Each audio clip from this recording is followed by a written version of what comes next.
देख रहे हैं देश तक। मैं हूं आपके साथ चित्रा त्रिपाठी। बड़ी खबर के साथ इस बुलेटिन की शुरुआत हम करने जा रहे हैं। सुशांत केस में सीबीआई फुल एक्शन में नजर आ रही है। आज मुंबई में सीबीआई जांच का चौथा दिन है। ऐसे में आज सीबीआई की ताबड़तोड़ पूछताछ जारी है। डीआरडीओ के गेस्ट हाउस में सीबीआई के अधिकारी तकरीबन 9 घंटे से पूछताछ कर रहे हैं। 9 घंटे से पूछताछ की जा रही है। सुबह 10 बजे पूछताछ का ये दौर शुरू हुआ था, जो अब भी लगातार जारी है, जिसमें सुशांत से जुड़े लोगों से लगातार सवाल जवाब किए जा रहे हैं। सुबह 10 बजे से पूछताछ का जो दौर शुरू हुआ था वो इस वक्त भी जारी है। आपको बता दें कि जितने भी चश्मदीद हैं, दरअसल उनके बयान आपस में मेल नहीं खा रहे हैं। इस वजह से सीबीआई के सामने अब कई बड़ी चुनौती इस वक्त खड़ी हो गई है। कुक नीरज सिंह और दोस्त सिद्धार्थ पठानी से भी सवाल जवाब का लंबा दौर है। आप सब ने देखा था कि कैसे परसों सीबीआई की टीम, जो तस्वीरें हम आपको दिखा रहे हैं, सुशांत के घर पहुंची थी उन तमाम चश्मदीदों के साथ। कल फिर से उसी वाकये को दोहराया गया और आज एक बार फिर से डीआरडीओ दफ्तर में, उसके गेस्ट हाउस में सीबीआई के अधिकारी करीब 9 घंटे से पूछताछ कर रहे हैं। सुबह 10 बजे से पूछताछ का ये दौर शुरू हुआ। देखिए वो तमाम चेहरे भी हम आपको दिखा रहे हैं। रितेश शाह जो सीए है, रिया का, सिद्धार्थ पठानी जो दोस्त है, जिसके बयान में कई जगह फेरबदल देखने को मिला है, नीरज सिंह केयर टेकर, इससे भी सवाल जवाब किए गए। दीपेश सावंत जो कुक है, उससे भी कई महत्वपूर्ण सवालों का जवाब लेने की कोशिश की जा रही है। और साथ ही जो केशव कुक है, उससे भी सवाल जवाब की लंबी फहरिस्त और उन तमाम सवालों का जवाब तलाशने की कोशिश में सीबीआई की टीम लगी हुई है। सीधे रुक करेंगे मुंबई का। इस वक्त अरविंद ओझा हमारे संवाददाता जुड़ चुके हैं ज्यादा जानकारी के साथ। अरविंद, बीते 9 घंटे से सीबीआई की टीम इन तमाम लोगों से डीआरडीओ के दफ्तर में पूछताछ कर रही है। क्या बड़ी बातें निकलकर सामने आई हैं और बीते 9 घंटे से ये पूछताछ जारी है? किस तरह के सवालों का जवाब चाहती है सीबीआई और किस तरह के सवाल दागे गए हैं उन तमाम चश्मदीदों पर? देखिए चित्रा, मैं आपको बताऊं कि जितने भी सवाल जवाब हो रहे हैं पिछले 3 दिन से, वो तमाम जो सवाल जवाब है वो बांद्रा की ये जो फ्लैट आप देख पा रही हैं, इस बांद्रा का जो बिल्डिंग है, इसके फ्लैट नंबर 601 में क्या कुछ हुआ था 14 जून की रात। आखिर सुशांत के साथ क्यों ऐसा हुआ कि उनकी डेड बॉडी मिली, ये सुसाइड या आत्महत्या। तो इस बिल्डिंग के फ्लैट नंबर 601 का सच जानने के लिए ही ये तमाम सवालों के जवाब और घंटों तक की पूछताछ वो डीआरडीओ दफ्तर में सीबीआई की टीम कर रही है। नीरज से लगातार पूछताछ हुई है, उसके बाद सिद्धार्थ पठानी से पूछताछ हुई है, दीपेश सावंत से पूछताछ हुई है, तीनों की आमने सामने बिठाकर पूछताछ हुई है। और आज कड़ी में केशव जो कुक था उससे पूछताछ हुई। इसके अलावा जो रितेश था अकाउंटेंट, उससे भी पूछताछ लगातार हो रही है। शुरुआती जो पूछताछ हुई थी नीरज, सिद्धार्थ पठानी और दीपेश सावंत, उनके बयानों में विरोधाभास था, जिसके बाद क्राइम सीन जो ये बांद्रा का फ्लैट सुशांत, आप जिस विरोधाभास का जिक्र कर रहे हैं, मैं इस सवाल के साथ आपके पास तुरंत लौटूंगी, लेकिन उसके पहले जरा ये 4 तस्वीरें जो हमारे दर्शक देख रहे हैं, देखिए डीआरडीओ गेस्ट हाउस में बीते तकरीबन 9 घंटे से पूछताछ लगातार जारी है। कूपर अस्पताल की तस्वीरें आपके सामने है। कूपर अस्पताल, यहीं पर पोस्टमार्टम किया गया था। बहुत सारे ऐसे सवाल जिनका जवाब जानना अभी बाकी है। यहां पर भी लगातार जांच पड़ताल की जा रही है। वाटरस्टोन होटल भी पहुंची हुई थी। तकरीबन 2 से ढाई घंटे का वक्त यहां पर सीबीआई की टीम ने गुजारा था। वहीं सुशांत, रिया के सीए को भी बुलाकर लगातार सीबीआई की टीम पूछताछ कर रही है। अरविंद, सीधे एक बार फिर से आपका रुख करते हुए, चूंकि जितने भी चश्मदीद हैं उसे पूछताछ में कहा जा रहा है कि एक का बयान दूसरे से मेल नहीं खा रहा है, दूसरे का बयान तीसरे को कॉन्ट्रोडिक्ट कर रहा है। किस तरह का फेरबदल देखने को मिल रहा है, जिसकी वजह से आज तीसरे दिन भी लगातार इन तमाम लोगों से पूछताछ का ये लंबा दौर बीते 9 घंटे से जारी है? अरविंद जी देखिए चित्रा, मैं आपको बताऊं कि जिनके बयान दर्ज हो रहे हैं उनमें से नीरज और सिद्धार्थ पठानी, केशव और दीपेश सावंत, इन चारों के जो बयान है वो सबसे ज्यादा अहम है। क्योंकि मौकाए वारदात, मैं एक बार फिर, चूंकि मैं बार बार दिखा रहा हूं, ये जो बिल्डिंग है इस वक्त 600, इसमें जो फ्लैट नंबर है, कमरा नंबर 601, वो इस वक्त पूरे देश की सुर्खियों में है, क्योंकि सुशांत सिंह राजपूत वहीं रहते थे। जो ये 4 बयान है वो बहुत ज्यादा अहमियत रखते हैं। इसके ही बयानों, इन्हीं के बयानों से जो सीबीआई है वो सुशांत केस के नतीजे तक पहुंचेगी। इसलिए जो सीबीआई है वो लगातार इनसे पूछताछ करी है। शुरुआती पूछताछ में जो मुंबई पुलिस को इन लोगों ने बयान दिया था और जो सीबीआई को बयान दिया था वो मेल नहीं खाया। फिर उसके पहले दिन जब सीबीआई की टीम यहां पर लेकर आई थी तो क्राइम सीन को रिक्रिएट किया गया था, लेकिन फिर उसके बाद सीबीआई वापस जाती है। फिर दूसरे दिन आती है क्राइम सीन को रिक्रिएट करने के लिए। जहां तक रही बात वाटर स्टोन की, उसका मैं जिक्र जरूर करना चाहूंगा।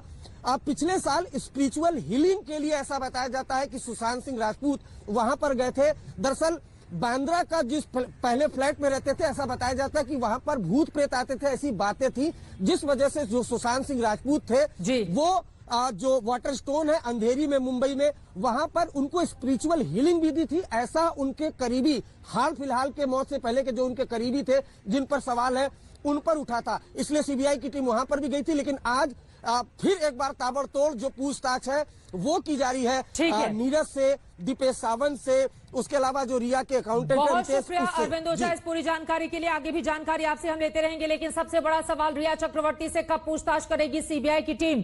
समन भेजने की तैयारी में है, ये जानकारी तो निकलकर सामने आई है, लेकिन रिया चक्रवर्ती ही वो आरोपी नंबर 1 जिस पर परिवार ने सीधे सीधे आरोप लगाए थे। और यहां पर यह ध्यान रखना होगा कि अभी तक जिनसे पूछताछ की गई है दरअसल वो तमाम चश्मदीद हैं, लेकिन रिया चक्रवर्ती इस पूरे मामले में आरोपी हैं और रिया का बयान काफी ज्यादा अहम हो जाएगा।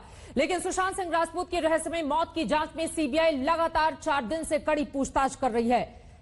मामला बार बार आकर रिया चक्रवर्ती पर ही ठहर जाता है, जिनसे कहा जा रहा है कि पूछताछ के लिए सीबीआई के लंबी सवालों की लिस्ट अब तैयार हो चुकी है। प्यार या जाल, हीरोइन या विलन, मौका या धोखा, इसे तलाशने की तैयारी कर रही है। कल तक जो रिया सुशांत की जिंदगी में हीरोइन थी, क्या वो सच में विलन है? सुशांत की मौत की मिस्ट्री में सबसे अहम किरदार इस वक्त रिया चक्रवर्ती है। वो सुशांत की मौत की मिस्ट्री में किस रोल में है, इससे सीबीआई को सस्पेंस हटाना है। आखिर सुशांत की मौत से रिया का क्या कनेक्शन है, इसके लिए सीबीआई रिया को समन भेजने की तैयारी कर रही है। सीबीआई ने सवालों का एक चक्रव्यूह तैयार किया है, जिसके जवाब उसे रिया से चाहिए। एक गलत जवाब रिया की मुश्किलें खड़ी कर सकता है। I have immense faith in God and the judiciary. I believe that I will get justice. Even though a lot of horrible things are being said about me in the electronic media, I refrain from commenting on the advice of my lawyers. खुद को बेकसूर कहने वाली रिया को अब अपनी बेगुनाही का सबूत सीबीआई को देना होगा।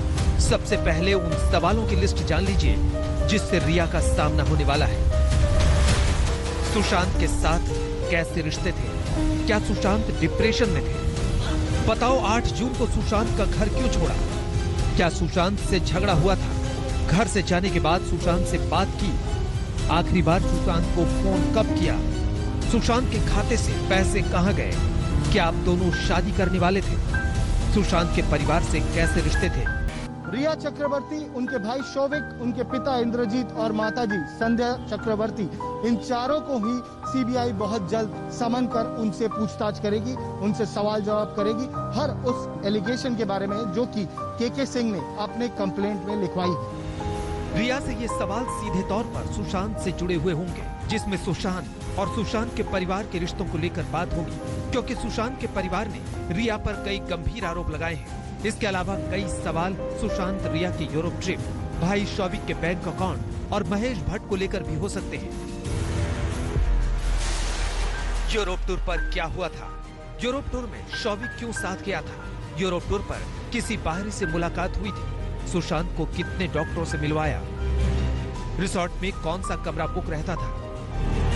सुशांत बीमार थे तो नई कंपनियां क्यों बनवाई? पिता और भाई सुशांत की कंपनी में क्यों भागीदार थे? क्या सुशांत ने कभी वसीयत बनाई? घर छोड़ने के बाद सुशांत को कोई कॉल मैसेज क्यों नहीं किया? महेश भट्ट से इतनी बात करने की वजह क्या है?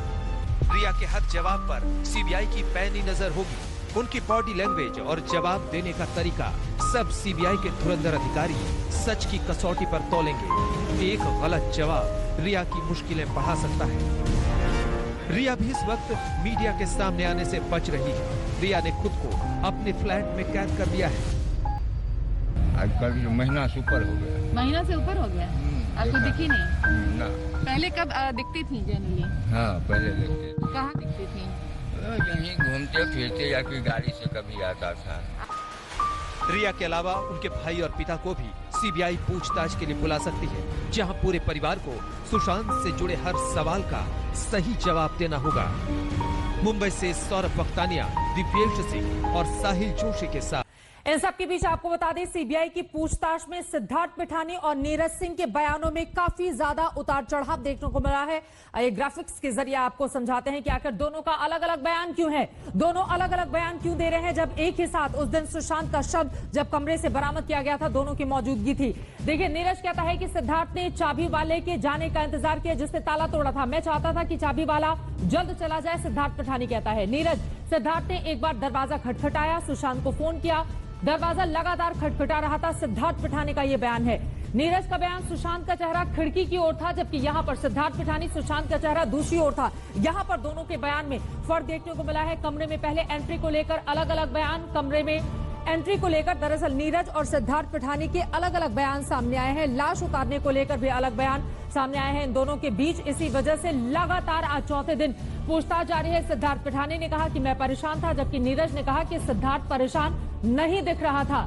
सिद्धार्थ ने चाबी वाले के जाने का इंतजार किया, चाबी वाले की ओर से भी बड़ा बयान यही दिया गया है। आज तक ने जब बातचीत की थी चाबी वाले से, मोहम्मद रफी से, तो उसकी ओर से कहा गया था कि दरअसल मुझे अंदर कमरे में देखने के लिए नहीं दिया गया कि कौन है और क्या कुछ चल रहा है, मुझे वहां से पहले ही जाने के लिए कह दिया गया था। लेकिन सबसे ज्यादा महत्वपूर्ण, सुशांत का चेहरा खिड़की की ओर था, ये नीरज बोलता है, जबकि सिद्धार्थ पिठानी इससे इनकार करता है और ये कहता है कि दरअसल चेहरा सुशांत का खिड़की की तरफ नहीं था बल्कि दूसरी तरफ था। और लाश को उतारने के लिए भी सिद्धार्थ पिठानी की ओर से कहा गया कि मैंने देखा था, मैंने लाश उतारा था, जबकि नीरज की ओर से अलग बयान दिया गया है। यही वो महत्वपूर्ण सवाल हैं जिनको जानने की कोशिश सीबीआई कर रही है। और उससे भी ज्यादा महत्वपूर्ण ये हो जाता है कि जब सुशांत के साथ यही लोग वहां पर मौजूद थे तो फिर बयानों में इतना ज्यादा विरोधाभास देखने को क्यों मिल रहा है।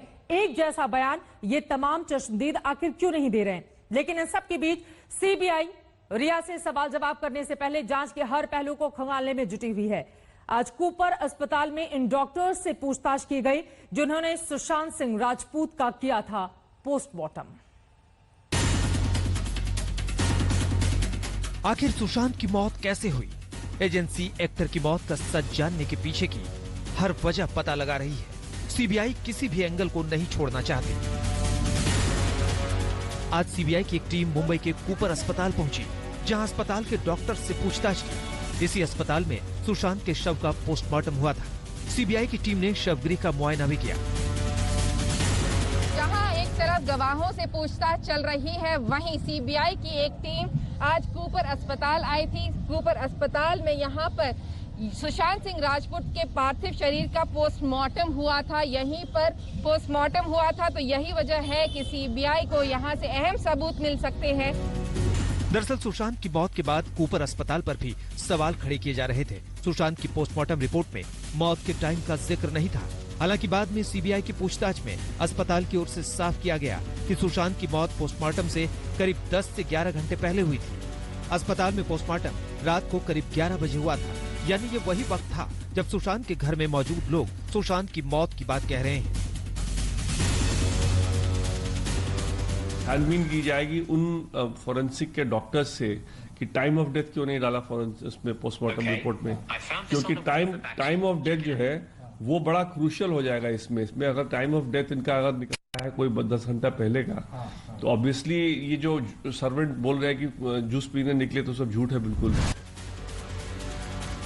सुशांत की मेडिकल रिपोर्ट पर एक्सपर्ट कमेंट लेने के लिए रिपोर्ट को एम्स के एक्सपर्ट डॉक्टर के पास भेजा है। यही नहीं, सीबीआई सुशांत का विसरा भी फिर से टेस्ट करवाने की सोच रही है। सुशांत ने खुद फांसी लगाई या किसी ने मौत के बाद बेहोशी में उन्हें लटकाया, ये सवाल खड़ा हुआ है, जिसका खुलासा डॉक्टर सुधीर गुप्ता के विसरा पोस्टमार्टम रिपोर्ट जांचने के बाद मालूम पड़ेगा। विसरा रिपोर्ट बेसिकली पॉइजनस चीजों के बारे में खुलासा करती है कि इसमें कोई पॉइजन था। अगर सपोज सुशांत को हैंग किया गया, किसी ने बेहोश की दवा दे दी, मान लीजिए एक पर्सन को कि जूस में उसको बेहोशी की दवा मिला के दे दी गई और उसके बाद सुशांत के गले में फंदा कस दिया गया मर्डर करने के बाद, तो विसरा रिपोर्ट में ये पता चल जाएगा कि सुशांत को जीते जी इस तरह की कोई मेडिसिन या बेहोशी की दवा या जहरीली चीज दी गई थी, तो उससे क्लियर हो जाएगा साजिश। तो विसरा रिपोर्ट इसलिए बहुत अहम होता है। सीबीआई ने सुशांत के बांद्रा स्थित फ्लैट पर क्राइम सीन रिक्रिएट किया था। इस दौरान एक डमी का भी इस्तेमाल हुआ था। अब सुशांत के रूम में डमी टेस्ट करने के बाद सीबीआई ने क्या ऑब्जर्व किया, इसका खुलासा हुआ है। सीबीआई के सूत्रों के मुताबिक सुशांत के कमरे के अंदर का डायग्राम फॉरेंसिक, मुंबई पुलिस और सीबीआई ने बनाया था। पंखे से मैट्रेस तक की हाइट 5 फीट 11 इंच है। गूगल के मुताबिक सुशांत की हाइट 5 फीट 10 इंच थी, लेकिन सुशांत कहते थे कि उनकी हाइट 6 फीट थी। बेड से मैट्रेस की हाइट 1 फीट 9 इंच है। मैट्रेस की हाइट 8 इंच है। कमरे की छत से मैट्रेस की हाइट 9 फीट 3 इंच है। पीओपी से फ्लोर तक की हाइट 8 फीट 11 इंच है। 8 फीट 11 इंच की पोजीशन में सुशांत की बॉडी मिली थी। बाथरूम की बेल्ट टूटी हुई थी। सीबीआई ने यहाँ पर 2 दिन सैटरडे और संडे को टीम आई थी फॉरेंसिक एक्सपर्ट्स के साथ, और जो सीबीआई के सोर्सेज उन्होंने बताया है कि एक यहाँ पे डमी ट्रायल करना था, और उस डमी ट्रायल के जरिए ये पता करना था कि क्या यहाँ पे जो सुशांत का बेडरूम है उसके बेड से उस फैन की जो रॉड है वहां तक हैंगिंग पॉसिबल है कि नहीं। इसके लिए सुशांत की हाइट, बेड की हाइट, फ्लोर से बेड की हाइट, बेड से फैन की हाइट, इन सारे चीजों का मेजरमेंट लिया गया और इन सारी चीजों को फॉरेंसिक एक्सपर्ट्स ने वहां पे बाकायदा डेमो के जरिए चेक किया। फॉरेंसिक टीम के मुताबिक पंखे से लटकने के लिए पर्याप्त जगह थी, लेकिन एक बार फिर पूरे मामले को फॉरेंसिक टीम परखना चाहती है। ऐसे में खबर ये भी है कि सीबीआई एक बार फिर पूरे क्राइम सीन को रिक्रिएट कर सकती है। विद्या और अरविंद ओझा के साथ शम्स ताहिर खान, मुंबई आज तक। पूरे मामले पर सीबीआई की टीम लगातार एक्शन में है। एक बार फिर से अपडेट आपको दे देते हैं। इस वक्त की सबसे बड़ी खबर यही है कि बीते 9 घंटे से ज्यादा का समय हो चुका है। जो चश्मदीद हैं उनसे डीआरडीओ दफ्तर में सीबीआई की पूछताछ लगातार जारी है। एक एक करके उनके आपस के जवाबों में जिस तरह का कॉन्ट्रोडिक्शन, अलग अलग जवाब सामने आ रहे हैं, उसको लेकर सीबीआई दोबारा से सवाल दाग रही है। कूपर अस्पताल जहां पर पोस्टमार्टम हुआ था वहां पर डॉक्टर से पूछताछ की गई है। रिया को भी समन भेजने की तैयारी में है सीबीआई की टीम। वहीं दोबारा क्राइम सीन रिक्रिएट करेगी सीबीआई। एक बार किया जा चुका है, लेकिन फिर से दोबारा क्राइम सीन को रिक्रिएट किया जाएगा। इस बड़ी खबर पर आज तक की नजर लगातार बनी रहेगी। जो भी अपडेट इस पूरे मामले पर आता है सबसे पहले हम आप तक पहुंचाते रहेंगे। आगे बढ़ते हुए बात अब सोनिया गांधी की। आखिरकार सोनिया गांधी के हाथ में कांग्रेस की कमान होगी। कांग्रेस वर्किंग कमेटी में इस बात पर मुहर लग गई कि सोनिया 1 साल के लिए अंतरिम अध्यक्ष बनी रहेंगी, लेकिन इस नतीजे पर पहुंचने से पहले दिन भर हंगामा बरपा रहा। कभी चिट्ठी तो कभी ट्वीट को लेकर कांग्रेस में महाभारत चलती रही। कांग्रेस में चिट्ठी बम गिरा तो जोरदार सियासी धमाका हुआ है। भगदड़ मच गई। ओल्ड गार्ड और यंग गार्ड की लड़ाई फिर सामने आ गई। हुआ यूं कि कांग्रेस वर्किंग कमेटी की बैठक बुलाई गई थी। इसमें कांग्रेस के नए अध्यक्ष पर चर्चा होनी थी, लेकिन राहुल गांधी ने रुख मोड़ दिया। चिट्ठी लिखने वाले दिग्गज नेताओं पर निशाना साधा, चिट्ठी की टाइमिंग पर सवाल उठाए, लेकिन ये बात सिब्बल और गुलाम नबी आजाद को चुभ गई। सिब्बल ने ट्वीट करके अपना दुखड़ा सुनाया। उन्होंने लिखा, राहुल गांधी कह रहे हैं हम बीजेपी से मिले हुए हैं। मैंने राजस्थान हाईकोर्ट में कांग्रेस पार्टी का सही पक्ष रखा, मणिपुर में पार्टी को बचाया। पिछले 30 साल में ऐसा कोई बयान नहीं दिया जो किसी भी मसले पर बीजेपी को फायदा पहुंचाए। फिर भी कहा जा रहा है कि हम बीजेपी के साथ हैं। उधर गुलाम नबी आजाद ने भी इस्तीफे की पेशकश कर दी, लेकिन गांधी परिवार का दिल नहीं पिघला। प्रियंका गांधी ने भी वार किया। फिर सोनिया के खासम खास अहमद पटेल भी चिट्ठी लिखने वाले पर टूट पड़े। ये खबर बीजेपी खेमे के लिए सुकून भरा था, इसलिए चुटकी लेने से बीजेपी बाज नहीं आई। कांग्रेस तो दुर्गति की तरफ है। कांग्रेस में लट्ठम लट्ठा मची हुई है। कांग्रेस का भविष्य अंधकारमय है, क्योंकि देश और प्रदेश का भविष्य उन्हें अंधकारमय किया। कांग्रेस में सच बोलने वाले को गद्दार कहा जाता है। जब सिंधिया जी ने आवाज उठाई तो वो भाजपा से मिले हुए हो गए, उन पर आरोप लगा दिए गए। और आज जब गुलाम नबी आजाद और कपिल सिब्बल जैसे नेताओं ने आवाज उठाई कि पूर्णकालिक अध्यक्ष चाहिए, तो उनको कह दिया कि वो भाजपा से मिले हुए हैं। हालांकि राहुल को जो बोलना था वो बोल गए, लेकिन डैमेज कंट्रोल के लिए कांग्रेस प्रवक्ता रणदीप सुरजेवाला आए। सुरजेवाला ने राहुल के बयानों का रफू करते हुए कहा कि राहुल ने बीजेपी से मिली भगत का कोई बयान नहीं दिया। इसके थोड़ी ही देर बाद सिब्बल ने यू टर्न ले लिया। उन्होंने ट्वीट करके लिखा, राहुल गांधी से मेरी बात हुई और उन्होंने ऐसे किसी बयान से इनकार किया है, इसलिए मैं पुराना ट्वीट वापस लेता हूं। ये तमाम सीनियर लीडर ऐसे हैं जो डिसीजन मेकिंग में हमेशा रहे हैं कांग्रेस के, और उनको एक तरह से हाई कमांड माना गया है। अगर उनको कोई ग्रीवांसेस था या कोई उनका सुझाव था तो वो सोनिया जी से मिलकर अपनी बात कह सकते थे, उसमें किसी तरह की कोई रुकावट नहीं थी। कांग्रेस के इस झगड़े में गुलाम नबी आजाद को घसीटा गया तो ओवैसी ने मुस्लिम कार्ड चल दिया और छनछनाते हुए बयान दे डाले। कांग्रेस की ये महाभारत शाम ढलते ढलते खत्म हो गई।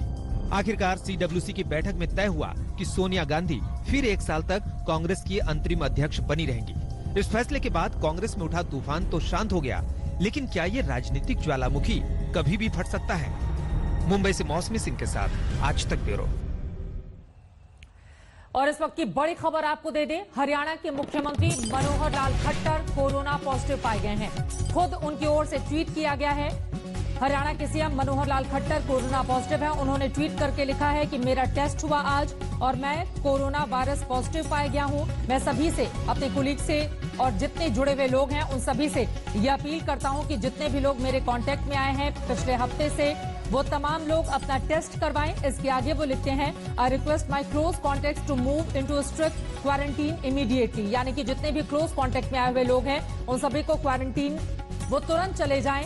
इस बात की अपील मुख्यमंत्री मनोहर लाल खट्टर की ओर से की गई है।